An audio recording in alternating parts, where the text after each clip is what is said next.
Olá, turma, tudo bem com vocês? Aqui é a professora Raine. Na aula de história de hoje, da semana 24, nós vamos discutir sobre a China. A China que está sempre na boca do povo, a China do Made in China, a China daquele produto que a gente compra ou comprava, né? Que era R$ 2, e você olha atrás, é Made in China. Então, nós vamos falar sobre essa China. E vamos falar sobre a Revolução Socialista na China, como ela aconteceu.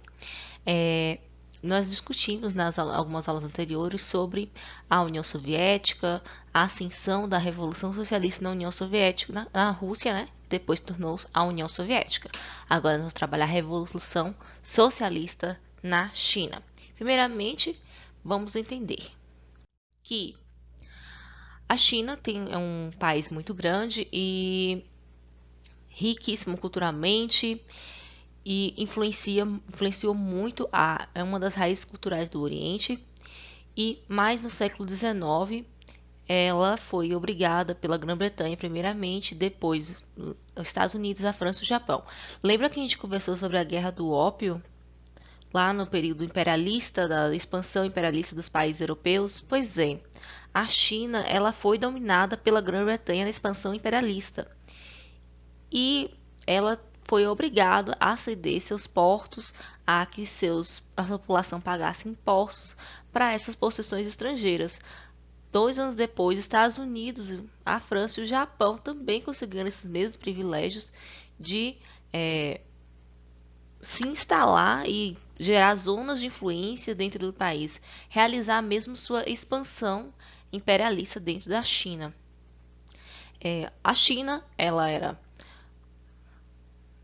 historicamente vinha de governos monárquicos, né, imperiais, mas esse governo monárquico imperial ele cai na dinastia Qing, ele cai em 1911. Essa situação da queda da monarquia vai deixar um vácuo no poder e aí vai ter a luta de dois grupos pelo poder na China, que vai ser o grupo nacionalista e o grupo comunista socialista. Primeiramente, vamos falar sobre a revolta dos Boxers, né, que, como eu falei para vocês, a expansão imperialista aconteceu na China também. A China foi dominada por potências imperialistas e isso causava uma enorme opressão para os camponeses.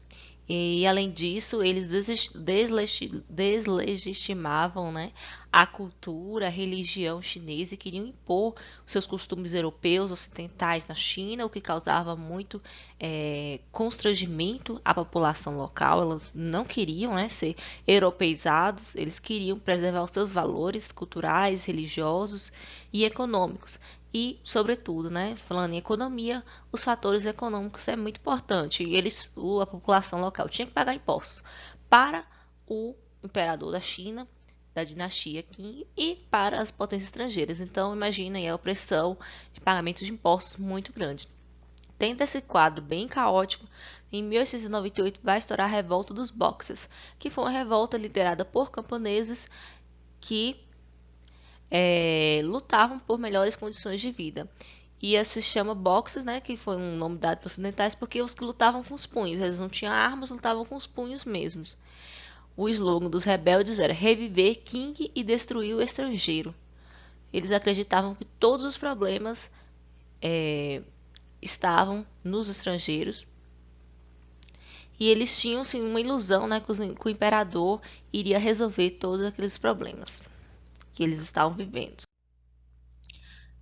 Essa revolta dos Boxers ela se expandiu pela China e chegou até a capital, Pequim, e vários estrangeiros que ali residiam foram mortos, né, pelos Boxers, e o movimento se espalhou muito rapidamente pelo país e em resposta à morte desses estrangeiros e esse movimento popular que aconteceu, essas potências imperialistas que estavam ali, que os Estados Unidos, a Grã-Bretanha, como eu conversei com vocês, e a França também, eles resolveram invadir a China em nome de uma suposta civilização e massacrar milhares dessas pessoas que tinham participado dessa revolta e puseram assim um tratado de subordinação à China ainda mais humilhante do que já se tinha.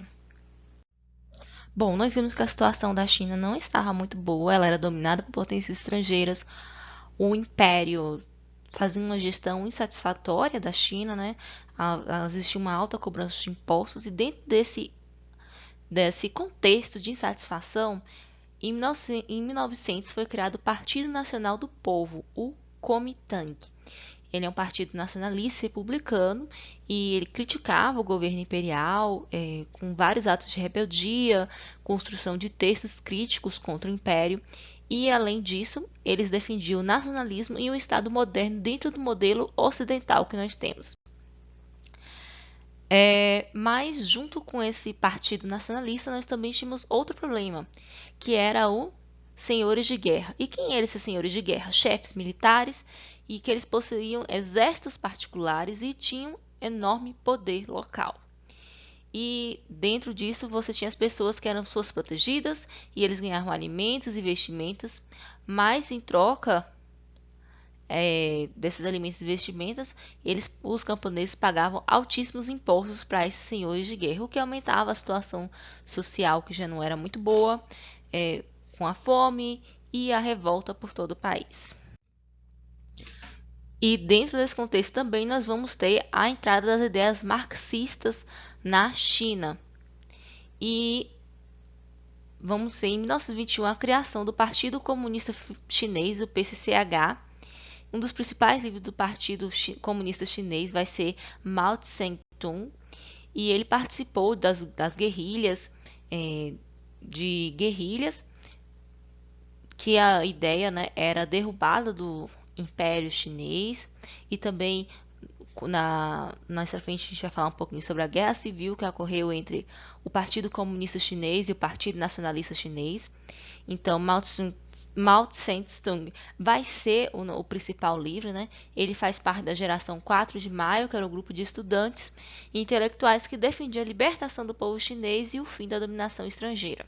Então, dentro da geração de 4 de maio, eles organizavam grupos de guerrilha contra a ocupação das potências estrangeiras. Uma coisa muito legal é que o Partido Comunista Chinês ele é favorável à emancipação feminina e ao fim da opressão. Há outro ponto relevante do Partido Comunista Chinês, é que ele formulou essa ideia de forma diferente. Enquanto Marx acha que o poder viria do operariado, dos operários de fábrica, a China, por ter uma economia muito agrária, Mao Tse-tung achava que a revolução aconteceria por meio dos camponeses. Em 1921, nós vamos ter a eleição de um nacionalista, né, que é o Sun Yat-sen, que ele foi reeleito presidente, se aliando a diversos grupos políticos, mas com a morte dele em 1925, a gente vai ter um vácuo no poder, e esse vácuo no poder foi preenchido, né, pelo general Chiang Kai-shek, que rompeu com o Partido Comunista e colocou o partido na ilegalidade. E aí a gente tem o início a uma prolongada guerra chinesa, né, uma guerra civil, que ela vai de 1927 a 1949. De um lado estavam os nacionalistas e do outro lado estavam os comunistas. Os comunistas eram liderados por Mao Tse-tung e os nacionalistas eram comandados por Chiang Kai-shek. Um desses episódios mais marcantes do período foi a Longa Marcha, que foi uma retirada estratégica das forças comunistas, né, de Mao Tse-tung sob a sua liderança, a fim de escapar do cerco que estava sendo feito, né, pelo Chiang Kai-shek, que era líder do Partido Nacionalista. E assim, né, com essa retirada estratégica das forças comunistas, se inicia a Longa Marcha, que não foi fácil. Eles andaram por mais de 10 mil quilômetros pela China, como perseguidos, né, politicamente,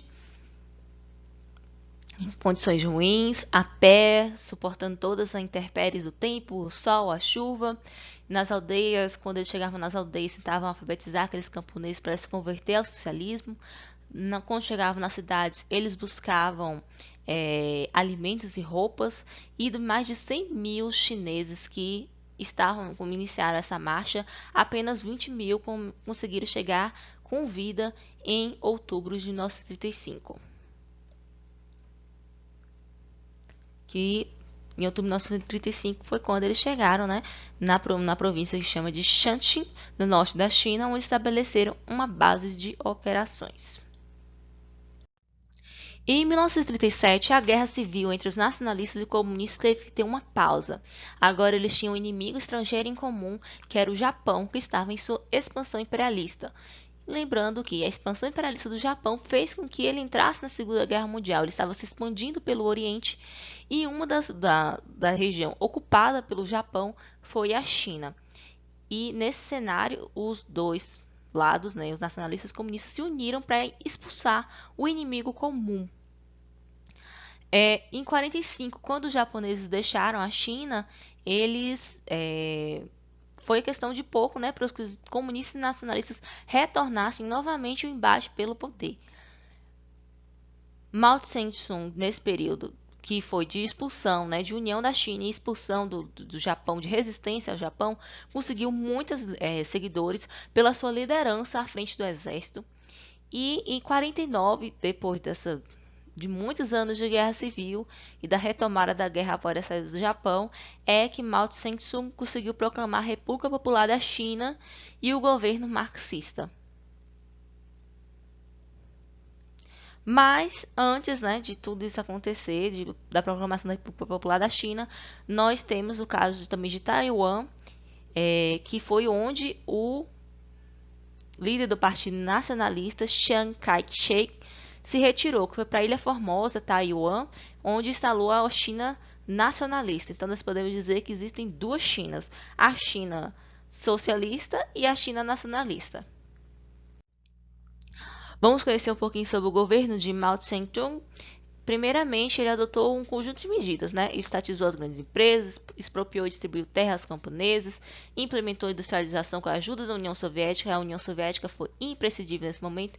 E outra coisa também, a China só conseguiu se proclamar socialista porque os Estados Unidos estavam muito ocupados em ocupar o Japão. Porque se não fosse isso, não teria conseguido. E pós-Guerra Fria, que todo aquele embate, né, aquela bipolaridade entre União Soviética e Estados Unidos ia ser muito difícil. E outra coisa muito importante foi que concedeu às mulheres direitos iguais aos homens. Aí tivemos um grande incentivo à economia chinesa, né, com crescimento econômico. Em 58, ele lançou o Grande Salto para a Frente, que foi um plano de desenvolvimento econômico, transformar a China em um país desenvolvido. E o governo também criou as comunas populares, que eram comunidades, né, que deveriam produzir tudo aquilo que precisassem, alimentos, roupas e calçados, e assim também estimular a economia do país que estava destruída após tantos anos de guerra civil, revoluções, revoltas populares. Então a economia da China estava bem prejudicada. Mas nem tudo são flores, tudo tem um lado positivo e negativo. Esse grande salto não foi bem sucedido, ao contrário, os camponeses foram deslocados para as tarefas que eles não desconheciam, causou uma desorganização econômica, uma falta de produção de alimentos, o que a população chinesa era bem grande, já na época, 600 milhões de habitantes. 30 milhões de pessoas morreram de fome. Então, aquela coisa, chinês come de tudo, é algo cultural, vem também muito disso. 30 milhões de pessoas morrerem de fome é um número muito expressivo. Então, a cultura e a culinária chinesa, né, ela se desenvolveu em razão também dessa escassez de alimento, né. Aumentou também o desemprego, a especulação, e nesse ambiente perturbado, né, descobriu a corrupção, que os relatórios de Mao Tse-tung recebiam tinham números maquiados, né? Então isso acabou por ninar, né? Balançar muito a popularidade que o líder chinês tinha. E não menos importante, nós também temos tensões entre a China e a Rússia, porque cada uma delas defendia um modelo de socialismo. O modelo do socialismo russo era marxismo-leninista e ele queria impor um modelo de mundo socialista ao mundo. Já Mao Tse-tung, ele já queria apoiar a teoria, né, de revolução contínua.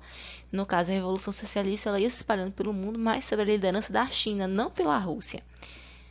E a força seria do campesinato que deveria levar essa Revolução Socialista sob clara liderança chinesa. Outro embate aconteceu em 1970, com o líder da União Soviética, o Nikita Khrushchev, que ele ordenou assim, né, que todos os técnicos russos voltassem novamente para Moscou e não ajudassem mais a China.